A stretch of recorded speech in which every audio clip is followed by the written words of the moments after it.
Llamados al matrimonio. ¡Qué bendición! ¡Qué bendito sábado ha sido! ¿Han tenido una buena comunión esta tarde? Compartiendo y hablando. Creo que el canto de esta mañana me hizo enloquecer. Fue una verdadera bendición. Sé que el Señor está aquí con nosotros. Él quiere hablarnos. Sé que están orando para que Él nos hable nuevamente esta noche. Le he pedido que hable sus palabras a través de mí. Antes de comenzar, me gustaría orar una vez más. Por aquellos que pueden arrodillarse, me acompañan. Padre Celestial, te doy gracias porque podemos venir en el nombre de tu Hijo amado. Pero nuestra oración es que tenemos hambre y sed de tu justicia. Deseamos escuchar tus palabras. Anoche hablamos de la puerta estrecha y tu Espíritu nos convenció de que dentro de nosotros no hay posibilidad de ser aprobados por ti. Pero hay un camino para atravesar esta puerta estrecha, a través del Señor Jesús. Hay una manera de obtener, heredar y recibir toda la plenitud del Evangelio. La verdad es el poder de Dios y de la salvación. Te pido que nos hables de nuevo esta noche, que tu Espíritu no solo nos convenza de pecado, sino de justicia. Te damos gracias en el nombre de Jesús. Amén. Hablamos anoche acerca del principio de cuando la persona de Cristo se acerca a la humanidad, cuando su espíritu toca el suelo del corazón humano. Todo lo que está en el corazón humano se manifestará, como leemos en el libro de Lucas capítulo 22. Este evento de la Pascua, este evento largamente esperado, el evento más significativo en la historia humana. No solamente en la historia humana, en el universo. Esta historia, la revelación de Jesucristo en este tiempo en particular. Cuando el tiempo de la Pascua se acercaba, vemos que el liderazgo de la iglesia, aquellos ordenados y designados para ser los líderes del pueblo de Dios, estaban tramando la muerte del Hijo de Dios. No estaban planeando su muerte en el contexto de que Él ofreciera su vida. Querían deshacerse de Él. Vimos en el versículo 3 que Satanás entró en uno de los 12 discípulos. A medida que Cristo se acercaba cada vez más a la humanidad, esta comenzaba a manifestarse en ira, resistencia, desafío, enemistad hacia Dios y su Hijo. Al leer la historia, nos convencimos de que dentro de nosotros mismos es imposible agradar a Dios. Como dice, pero sin fe es imposible agradarle. Esta noche queremos abordar el tema del matrimonio. Escuché a alguien decir, la luna está en ¿qué constelación? La constelación de la novia. La constelación de la novia. Quiero hablar de la novia. Queremos hablar de la preparación y queremos hablar de estar listo para la venida de Cristo, de estar listo para el novio. Leemos en el libro de Mateo capítulo 25, donde se anuncia de estar listos para el novio. Este capítulo en particular, con una historia adventista, tiene un significado específico. Leemos en el versículo 6, pero leeremos este capítulo a continuación. A partir del versículo 1, dice: Entonces el reino de los cielos será semejante a 10 vírgenes. Estamos leyendo Mateo 25. Es semejante a 10 vírgenes que tomando sus lámparas salieron a recibirle al esposo.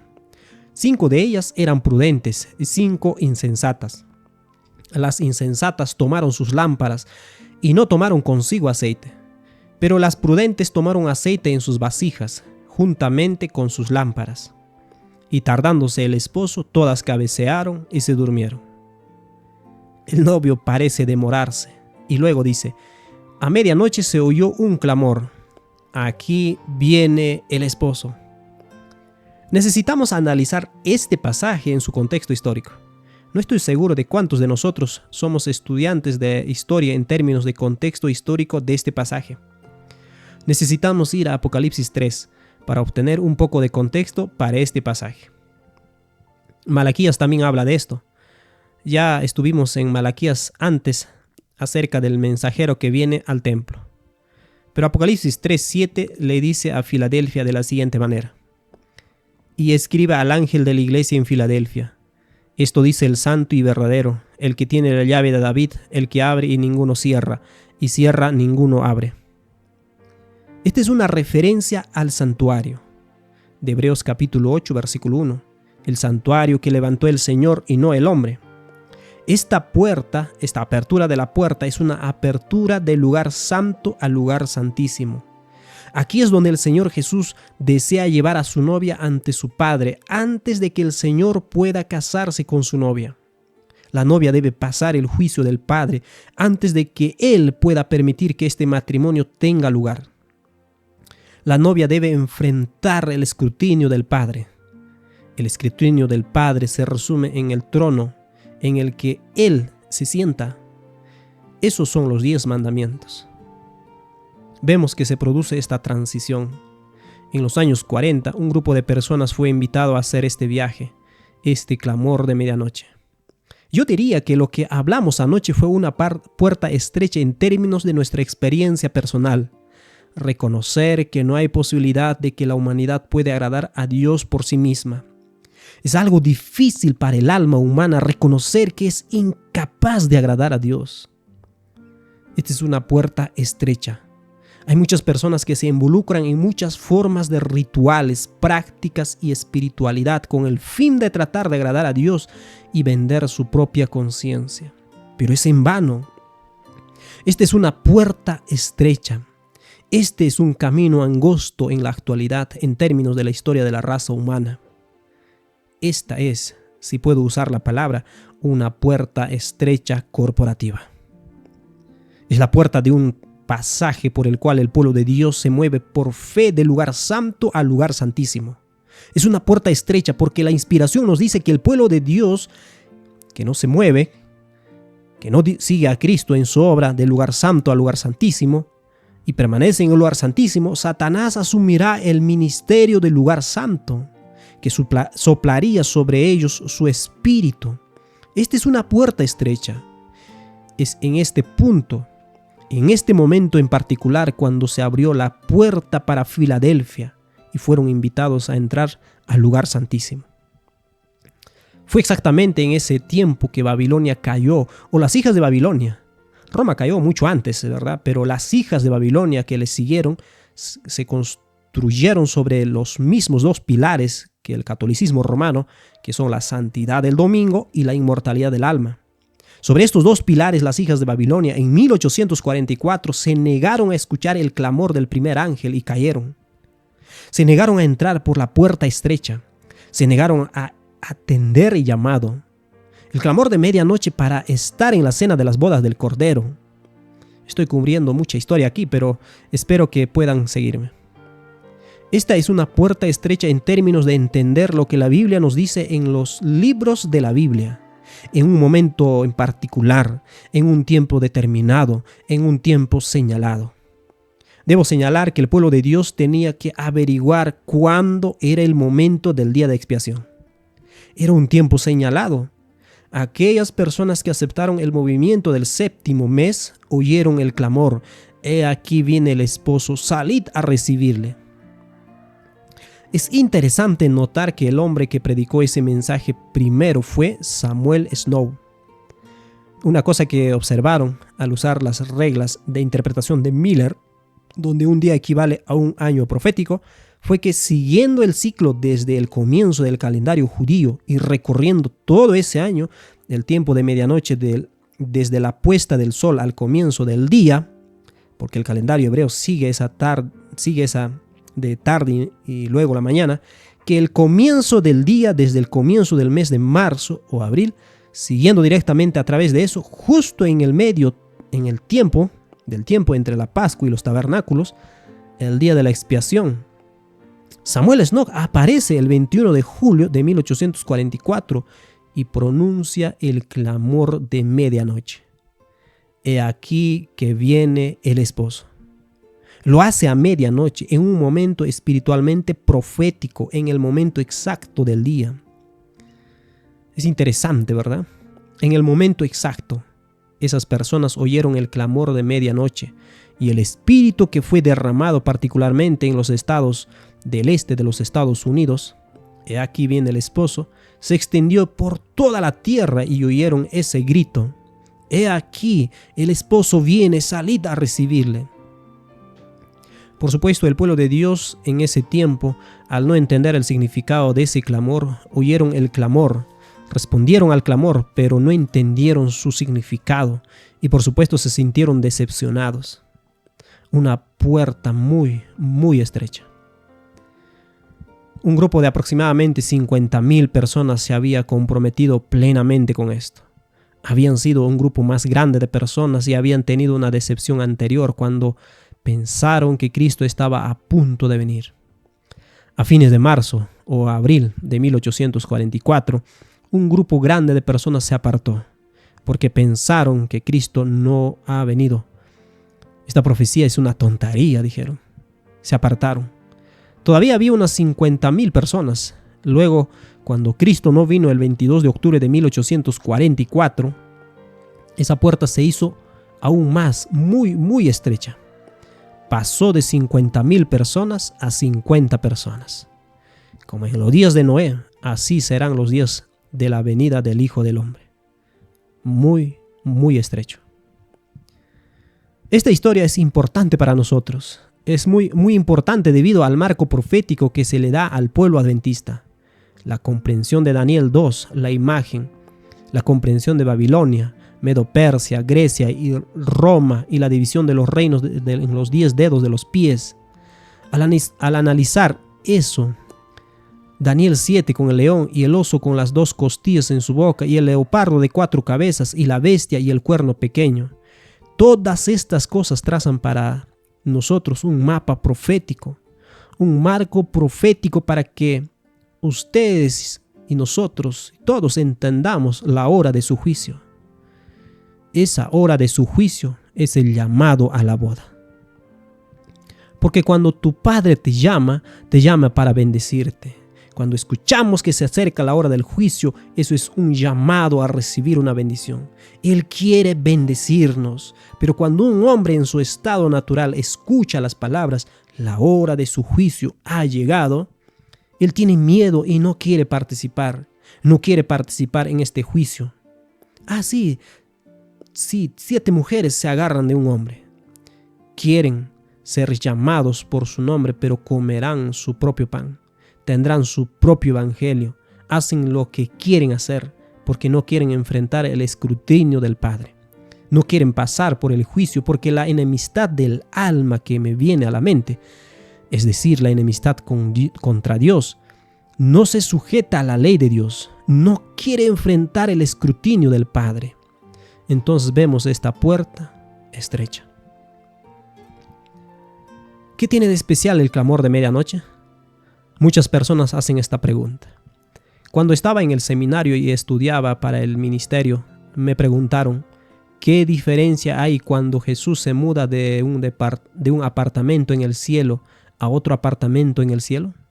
¿Cuál es el problema? Para mí no hay ninguna diferencia aquí abajo, ¿verdad?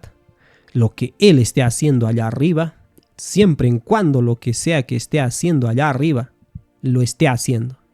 ¿Cuál es la importancia de que Jesús se mude de un apartamento en el cielo a otro apartamento en el cielo? Pasando del lugar santo al lugar santísimo. Porque el ministerio del lugar santísimo nos dice que llegará un momento en que Él dejará de mediar por el pecado. Eso es lo que te dice. Hasta 1844, uno podía acudir a Jesús y pedirle que presentara su petición al Padre y podía morir sabiendo que esa obra nunca cesará. Pero vivimos en una generación para aquellos de nosotros que decimos que aceptamos el llamado a Filadelfia, en la que la puerta está abierta para entrar al lugar santísimo por la fe. Vivimos con la conciencia de que llegará un momento en el que Jesús dejará de realizar esta obra de intercesión por el pecado. No cesará su obra de intercesión por la justicia. Solo hay uno de quien podemos recibir justicia. Los mismos ángeles reciben su justicia de Jesucristo. Él es el que posee el Espíritu de Cristo, el humilde, manso y humilde Jesús. Ellos beben de su fuente. Él es el eterno mediador de la justicia. Siempre lo ha sido y siempre lo será, pero dejará de ser mediador del pecado antes de volver. ¿Qué significa eso para el pueblo de Dios? Significa que nos enfrentaremos a la creencia de que habrá un grupo de personas, un grupo de 144,000 que estarán sin falta ante el trono de Dios antes de que Él regrese para recibir a su novia. Ese es un pensamiento desalentador para el hombre común.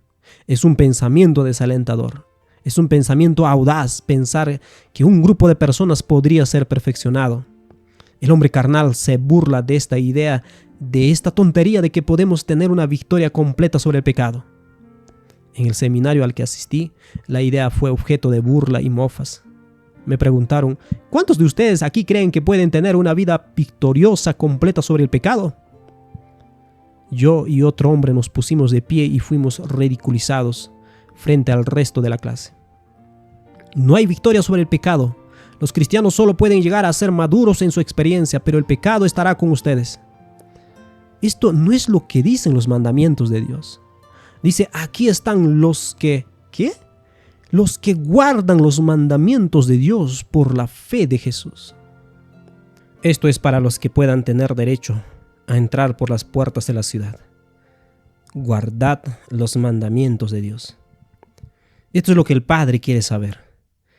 Él no quiere que nadie que se case con su hijo tenga dudas sobre estar unido a Él por siempre jamás. Que la novia nunca mira al esposo desde el otro lado de la mesa y diga, creo que he cometido un error. Él necesita saberlo porque ama a su hijo. Por supuesto, Él ama a sus hijos y quiere que sean felices en su relación con el Hijo de Dios. No solo nos enfrentamos a una puerta estrecha anoche, al darnos cuenta de que la naturaleza humana en sí misma está en guerra con Dios. No hay, como nos dice la inspiración, ninguna enemistad natural entre Satanás y sus ángeles y la humanidad, a menos que Dios haya puesto esa enemistad, como dice en Génesis 3:15. A menos que Él hubiera puesto la enemistad en el corazón del hombre, nunca habríamos sido capaces de responder a su oferta de gracia. Cristo, inmolado desde la fundación del mundo, fue capaz de ofrecer al hombre esa enemistad. Eso nos dio una conciencia, eso nos dio el deseo de darnos cuenta de que hay algo que no va bien. Por eso no hay nadie que busque a Dios. Es Dios quien nos busca a nosotros, es Dios quien busca al hombre. No es la historia del pastor perdido, sino la de la oveja perdida.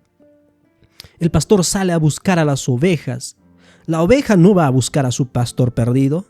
Esto es algo que debemos recordar. Si estás respondiendo a la gracia de Dios, si deseas y sientes en tu corazón el deseo de estudiar la palabra de Dios, entonces el Espíritu de Dios está luchando contigo. El Espíritu de Dios está hablando a tu corazón y está tratando de atraerte hacia Él. Ahora queremos hacer esta pregunta. ¿El mundo cristiano mira con total incredulidad? Sí, incredulidad. Esta noción adventista de que el hombre debe tener victoria sobre el pecado. ¿Tal idea se predica dentro de los seminarios de adventismo? La misma palabra se pronuncia como tontería, creer que el hombre puede tener victoria sobre el pecado. En la mayoría de nuestros seminarios y universidades, esto no se predica. Para el razonamiento humano esto no tiene sentido, porque ¿quién se atrevería a ponerse de pie y decir, no hay pecado? ¿Qué nos dice Job 9? El hombre que dice ser perfecto ha demostrado ser perverso. Esto es lo que dice la Biblia, esto es lo que dice la Escritura. Por cuanto todos pecaron y están destituidos de la gloria de Dios, no hay justo ni siquiera uno.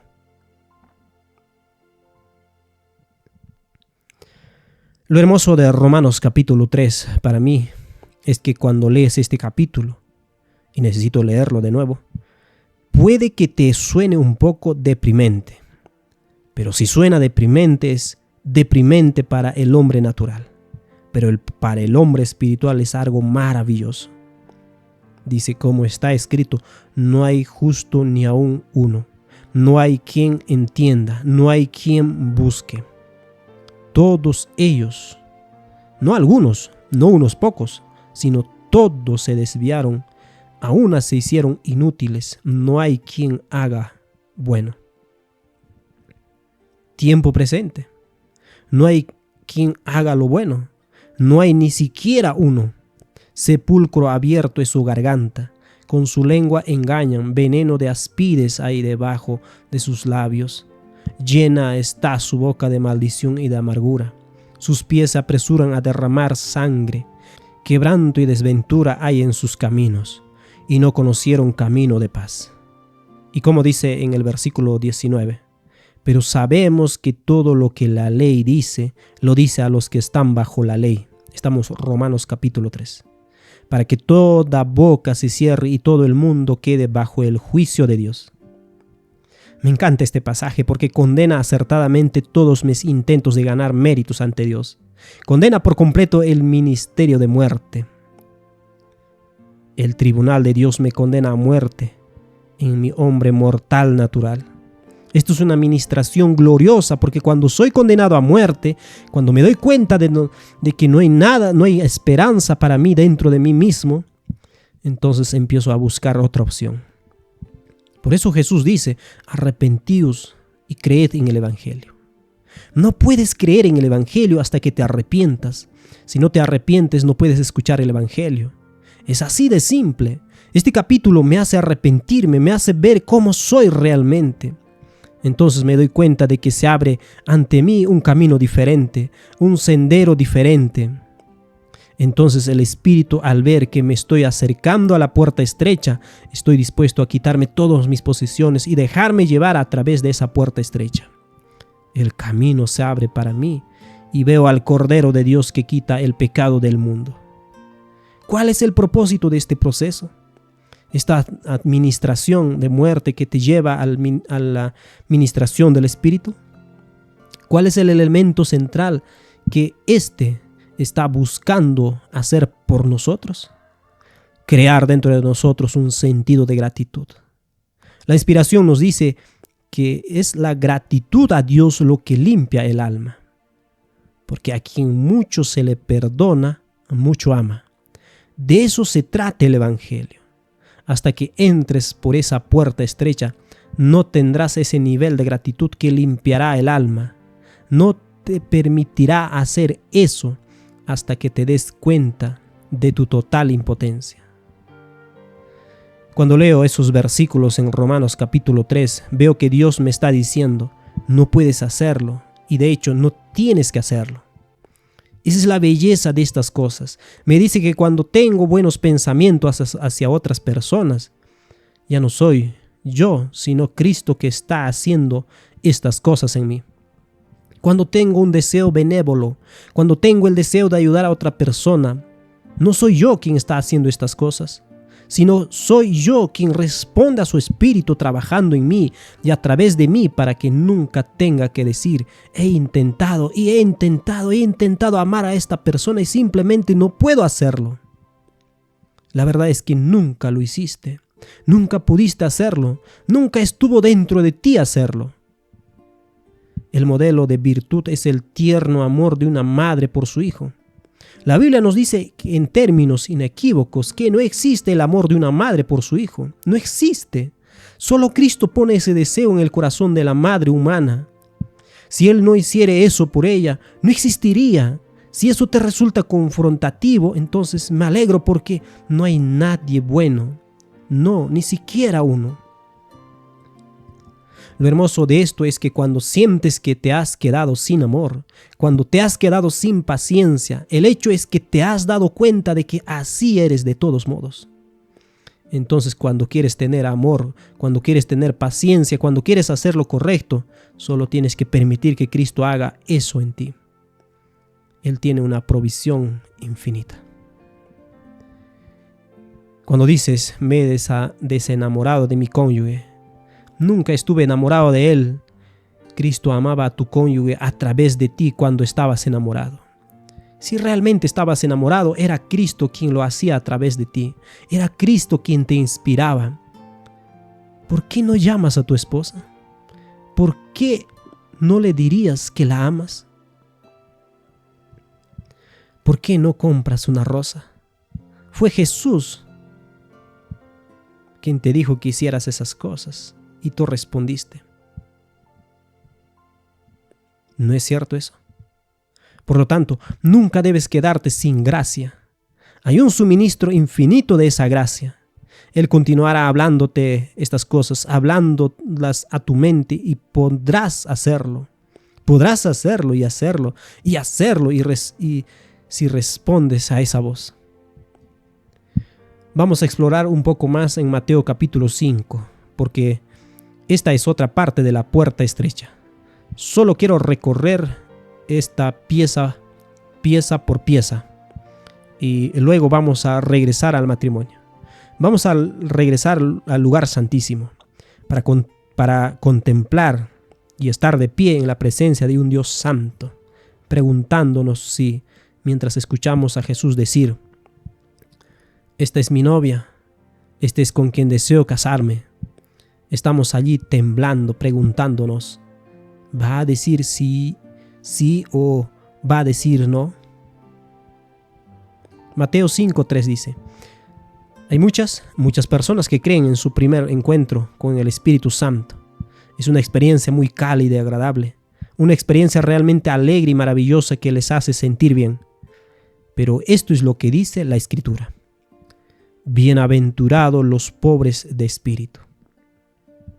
Bienaventurado seas cuando eres pobre de espíritu, cuando te das cuenta de tu incapacidad, cuando te das cuenta de que tienes un problema, eres bienaventurado. Este es un pensamiento bendito. Esto es lo que Satanás intenta hacernos creer cuando pensamos: no tengo esperanzas, no puedo hacer esto por dentro, no podré lograr. Pero bendito seas tú cuando tengas esos pensamientos. Esto es lo que dice la Escritura: bendito, bienaventurado eres. Y va más allá en el versículo 4. Bienaventurados los que lloran. Si alguna vez hubo una paradoja en las Escrituras, es esa paradoja, porque bienaventurado significa feliz. Felices los que lloran. ¿Tiene sentido? Tiene sentido cuando estás pasando por la puerta estrecha.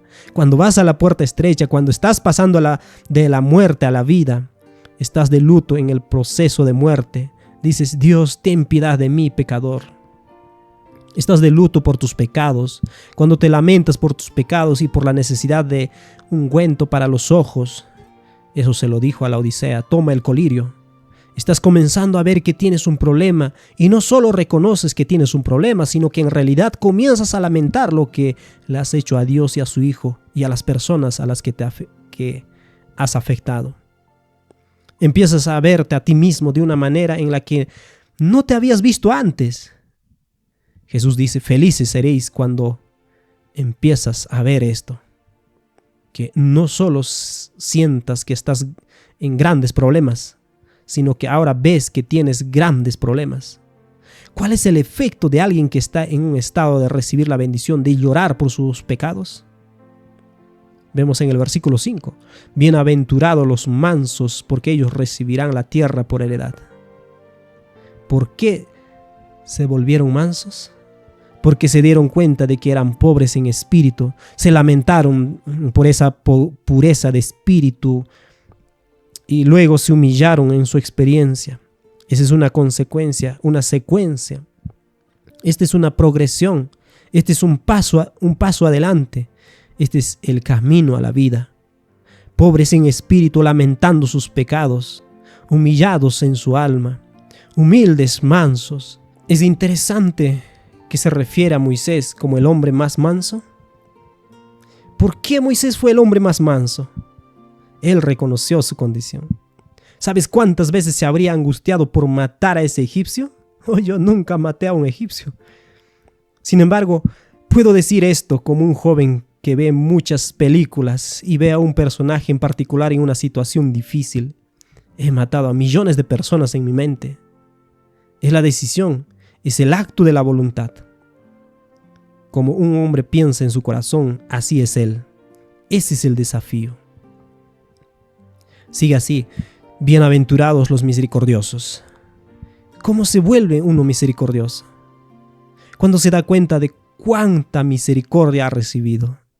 Tal como la recibes, fluye de ti misericordia.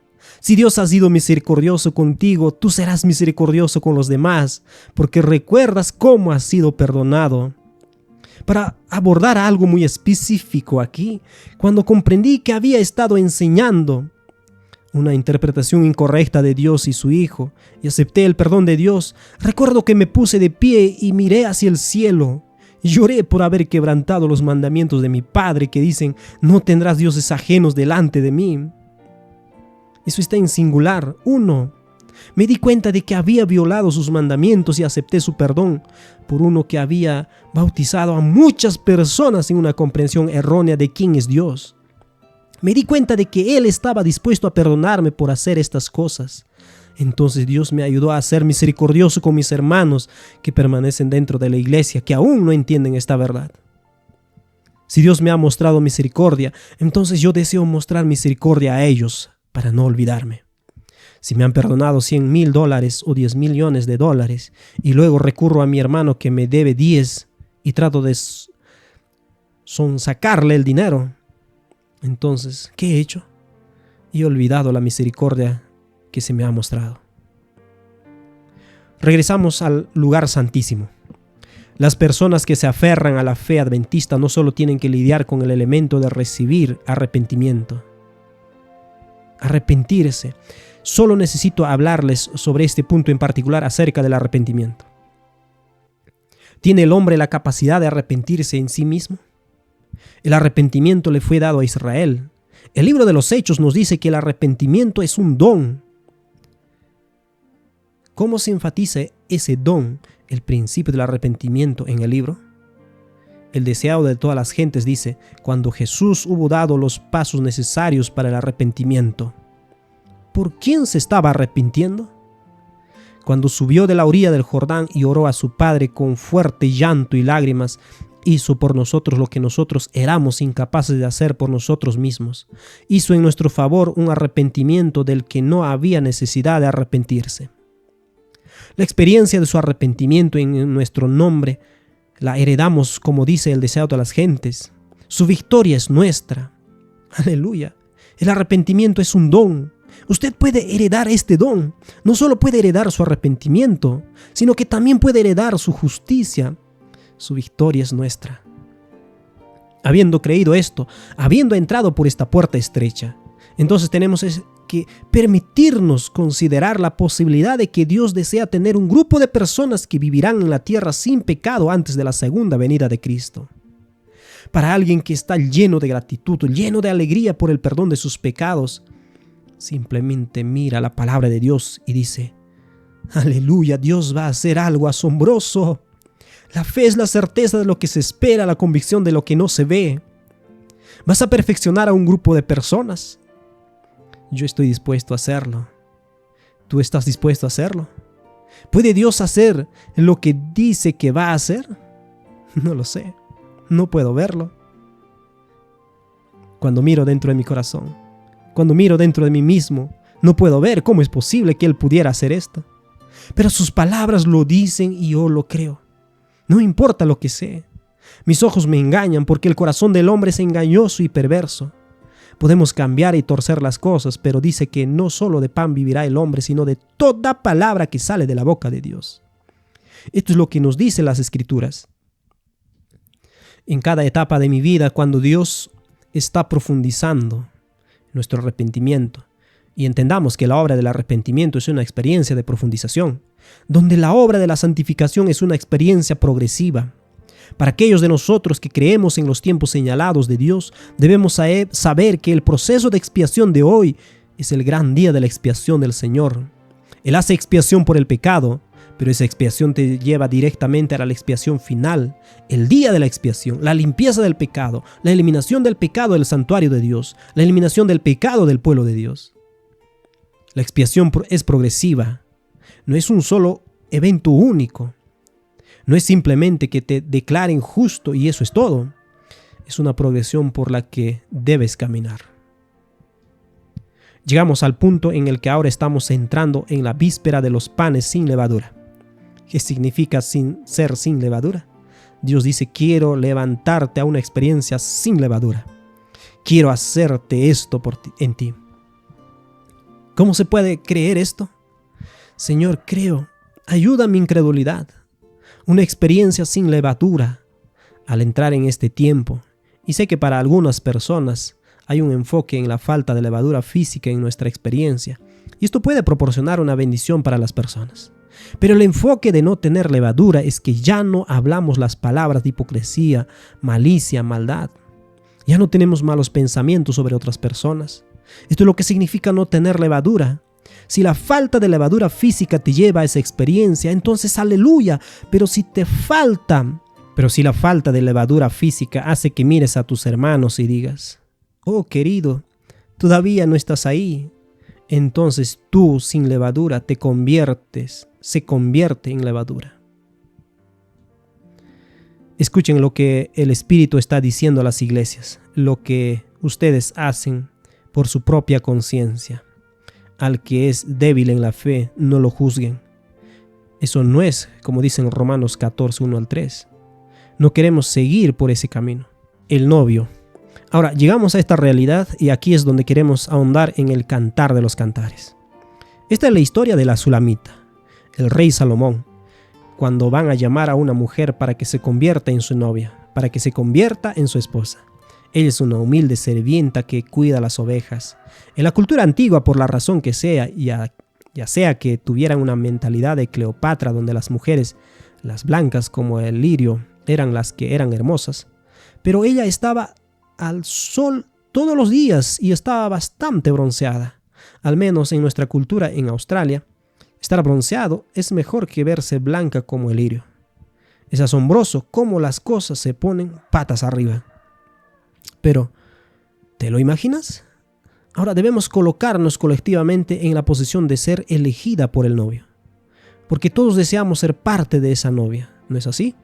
¿Te imaginas la infancia, el sueño de la niña, el sueño de estar casada con el príncipe del reino, soñando y preguntándose si un día el príncipe me alegraría a mí? ¿Me alegraría a mí? Pero luego, a medida que la niña y la joven crecen, se dan cuenta de que no nacieron en una familia influyente, no tienen riqueza, no tienen las credenciales, ella no tiene la conexión para siquiera pensar que sería posible que el príncipe alguna vez se interesara por ella. Además de eso, trabaja como sirvienta, cuidando ovejas que balan bajo el sol de día y noche, incluso mientras el resto de su familia está fuera haciendo otras cosas. Ella solo hace las tareas domésticas. Tal vez sea parte de la historia que las hermanas puedan ir y participar en el banquete, pero ella está obligada a cuidar las ovejas. ¿Cómo es posible que una palabra pueda llegar a una joven en esta posición y decirle que el príncipe la ama? El príncipe la desea y quiere que sea su esposa. ¿Qué harías? Sería como Sara, que te reirías que se rió cuando le dijeron que daría a luz la descendencia prometida y luego esa descendencia transmitiría. Se reiría y diría, es imposible que yo pueda llegar a ser la esposa del príncipe del reino. No es posible, ¿verdad? ¿Te atreves a creer? Esto nos lleva al corazón de la pregunta. ¿Nos mira Jesús de esa manera? Mirando más allá de todos los grandes hombres de este mundo, las grandes instituciones, las grandes catedrales, los grandes edificios, hacia la gloria y el intelecto del hombre, Él ve un grupo de personas pobres e indefensas. Él dice, Padre, esta es la mujer con la que quiero casarme, ella es la indicada. ¿Crees? Te digo que en mi experiencia personal, al contemplar esas cosas, he luchado mientras escribía esto antes. Me he imaginado a mí mismo como Zaqueo sentado en el sicómoro y Jesús le dice, baja del árbol porque quiero morar en tu casa y quiero comer a tu mesa. Es imposible, pero soy un recaudador de impuestos, trabajo para Roma, soy parte del sistema babilónico, soy odiado por el pueblo de Dios. Él quiere morar en mi casa, quiere comer en mi mesa. ¿Será posible? Esto es con lo que tienes que luchar. Este es el asunto. ¿Qué valor ve él en ti? Y esto es con suerte. Bueno, mañana profundizaremos en esto. ¿Sobre qué base te deseará Él? En un nivel más profundo, nuestra mente humana está confundida porque no entendemos que Dios es ágape. El amor de Dios no depende del objeto para decidir si Él tomará a esa novia para sí. Es puramente su deseo de bendecir. Ezequiel 16 dice, Te encontré al costado del camino cubierta de sangre, y te limpié, y te lavé, y te vestí. Y llegó el momento del amor. ¿Y qué encuentro? Te has escapado con otros hombres. Has huido con esa idea. ¿Por qué se ha ido con otros hombres? ¿Por qué no cree que sea digna de ser la princesa del reino? Cree que solo es digna de la prostitución, así han sido sus antepasadas, la madre de Babilonia. Esto es todo lo que es capaz. Esto es todo lo que podría esperar de una vida. Entonces Satanás le susurra en su mente: esto es todo lo que serás. Abandona esta noción. Este amante, déjalo ir, aléjate, déjalo alejarse de ti. Y decimos: ¿qué sentido tiene, sabes? Él no podría amarme. Afirmamos la autoridad de nuestras propias palabras, nuestros propios pensamientos sobre la palabra de Dios. Esta es la prueba definitiva. ¿Podrías creer que puedes llegar a ser la novia del príncipe del reino? ¿Sobre qué base tomas esa decisión? ¿Qué tienes para atraerlo? Si piensas en lo atractivo que eres para él, estás en problemas. No vas a ganar en ese aspecto en particular, a menos que hagas un cambio en tu mente. Cuando estaba hablando con mi Señor Jesús y orando sobre esto, realmente iba a perder la experiencia. Llegué a este punto en el que elegí creer que Él me estaba hablando y diciendo: Adrián, quiero que seas parte de mi novia. Te estoy invitando a ser parte de mi esposa, a vivir y a estar en armonía, una unión conmigo por los siglos de los siglos. ¿Alguna vez te has parado a pensar en eso? Él te está invitando a este tipo de intimidad. Quiere hablarte como un esposo le habla a su esposa, que la ama y se preocupa por ella.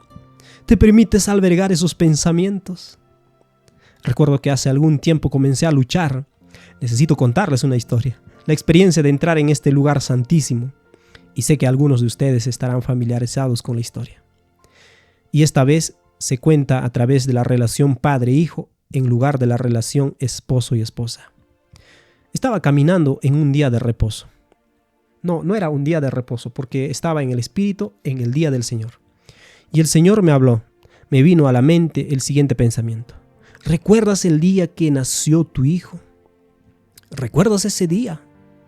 Sí, recuerdo el día en que nació mi hijo, cuando mi hermosa esposa, me entregó a mi primogénito. Lo miré a los ojos y él me miró a los ojos y nos miramos juntos en ese momento eterno. Este niño es el fruto de mi unión con mi amada esposa. Hubo una conexión, un momento eterno. Me volvieron a preguntar: ¿y qué oraste en ese momento? ¿Qué dijiste? Dije: Padre, no quiero que nada se interponga entre mi hijo y yo, y solo quiero que él me conozca. Eso fue lo que oré. Y como un rayo me llegó a la palabra: Adrián, eso es lo que siento por ti. ¿Puedes creerlo? Me quedé allí y pensé: ¿realmente escuché eso? Así es como me siento. No quiero que nadie se interponga entre tú y yo. Solo quiero que me conozcas. Empecé a decir como Pedro: Señor, soy un hombre malvado. ¿No lo entiendes? ¿Por qué verías algo de valor en mí? ¿Por qué? Empecé a hacer la pregunta: ¿por qué verías algo de valor en mí? Porque he sido educado en el mundo de Eros, viniendo de mi madre Eva en el jardín y de mi padre Adán. Sella el trato. Mi mente está atrapada en esta pregunta. ¿Por qué verías algún valor en mí? Y después de 15 minutos de discutir con el Señor, Él dijo: Adrián, ¿me vas a rechazar?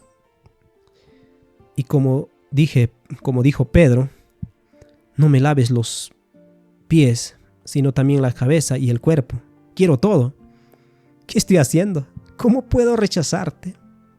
No solo de pan vivirá el hombre, sino de toda palabra que sale de la boca de Dios.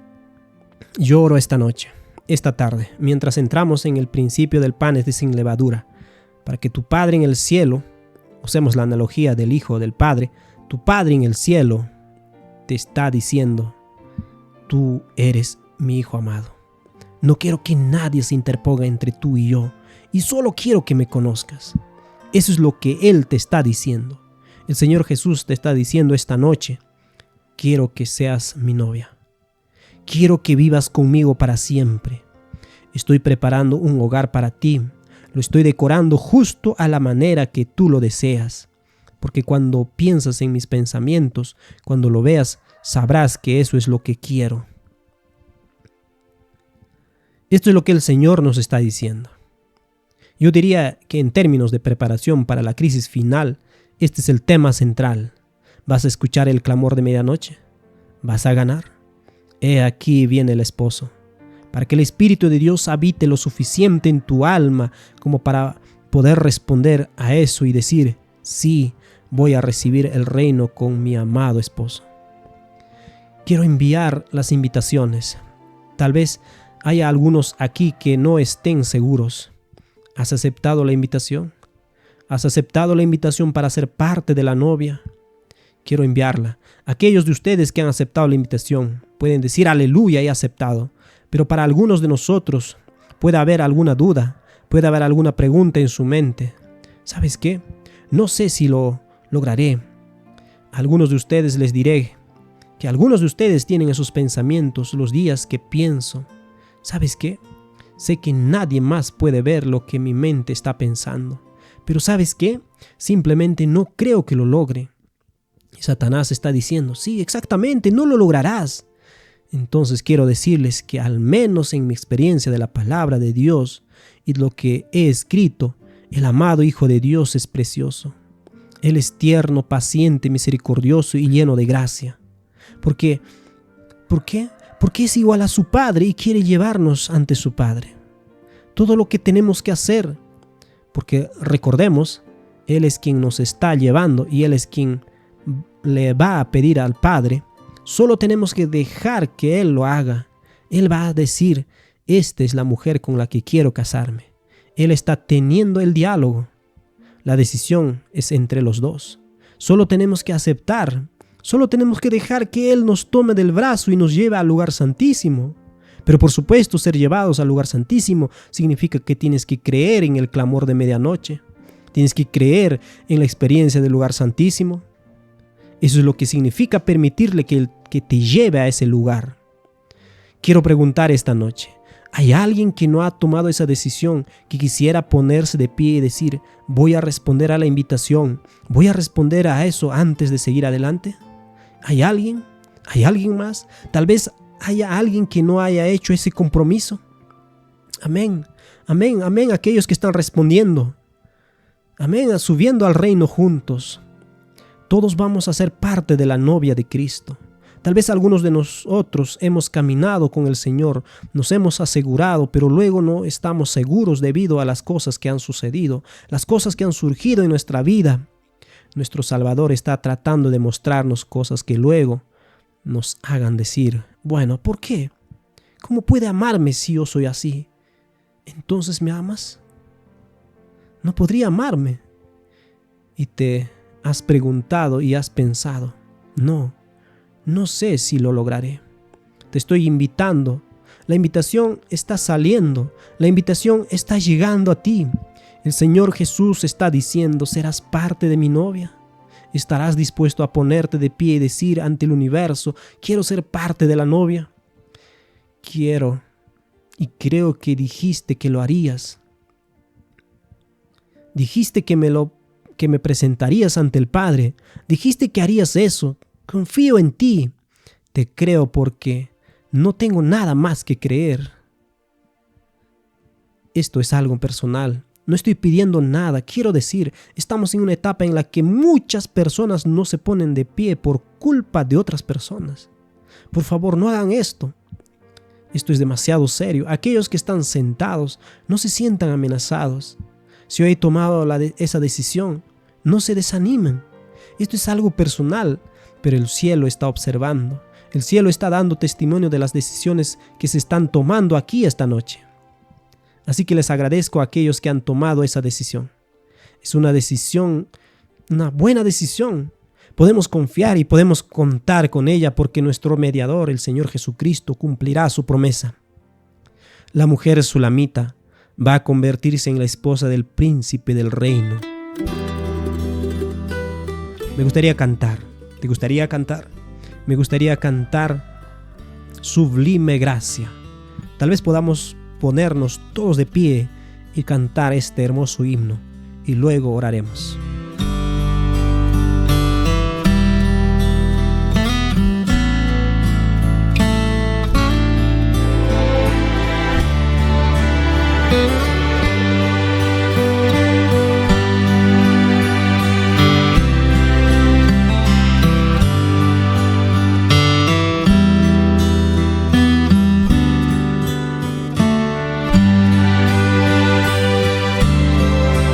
Sublime gracia, si tan solo pudiera pedir que permanezcamos en este estado.